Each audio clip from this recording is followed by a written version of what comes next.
Let's get acquainted with the word neologism, shall we? So, a neologism is a newly coined word or phrase or expression in a language. It's kind of like, in layman's terms, a made up word. And now, if we take a look at the example here, a selfie is a word that is a neologism. It became a part of the modern day vernacular when discussing social media and the types of photos that were being posted online. And so, as the example in the text says, a selfie became a popular neologism, or the word selfie became a popular neologism, rather, after smartphone cameras, where you could reverse the camera and all that kind of stuff, allowed people to easily take pictures of themselves, a selfie. So, that is a neologism. You were familiar with the concept. You may just not have known that you were familiar with the concept of a neologism. So let's go ahead and talk about certain contexts and scenarios in which neologisms are used most frequently. And then I'll give you a small or short activity to do after that. So, the first area in which neologisms are often used is technology and science. When new technologies and scientific discoveries emerge, there's oftentimes new words that have to be created to describe the phenomenon. So, for example, in technology, the word internet became a thing once the concept of the internet arose. Obviously, internet wasn't a word in the 1500s. And you think of blog. A blog was a newly coined word or fairly recently coined word to describe a specific concept within the digital and internet world.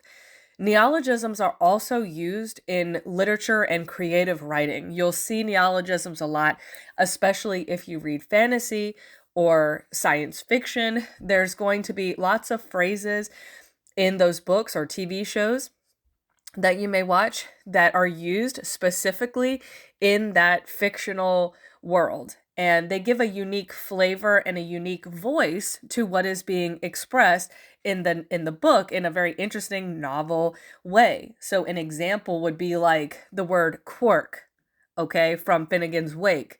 And there are other many famous terms from sci-fi authors and fantasy authors that you're probably very familiar with. In Harry Potter, for example, muggle would be one of those words. So there are other ways to use neologisms in marketing and branding. So oftentimes companies will try to create, very catchy and original names for products and brands so that they can kind of stand out in the marketplace. And when people use a specific word or neologism, they know that they're referring to that specific brand, and that's a definite success or win in the marketing world.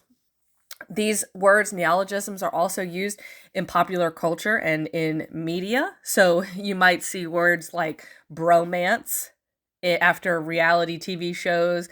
Back in my day, a word that was very popular was chillax, which is basically like chill out, relax, and it combined to form chillax. So these types of words emerge from popular culture and media. Now, the word neologism to me, it sounds very political. I don't know why. Every time I hear the word neologism, I just think of politics for some reason. And so there are cases where neologisms are invented and created to describe social movements or political ideologies. For example, the word Brexit or fake news, these types of phrases are neologisms, and they have gained widespread popularity and usage in today's modern world and social context. Also, everyday conversations. Sometimes words just come up in natural, everyday conversations where people may use shorthand or new terms to describe their experiences or actions around things that, they live every single day. And you could think of words like, I know bae was a popular term, emphasis on was, was a popular term. It was the short form of babe or baby or things like that.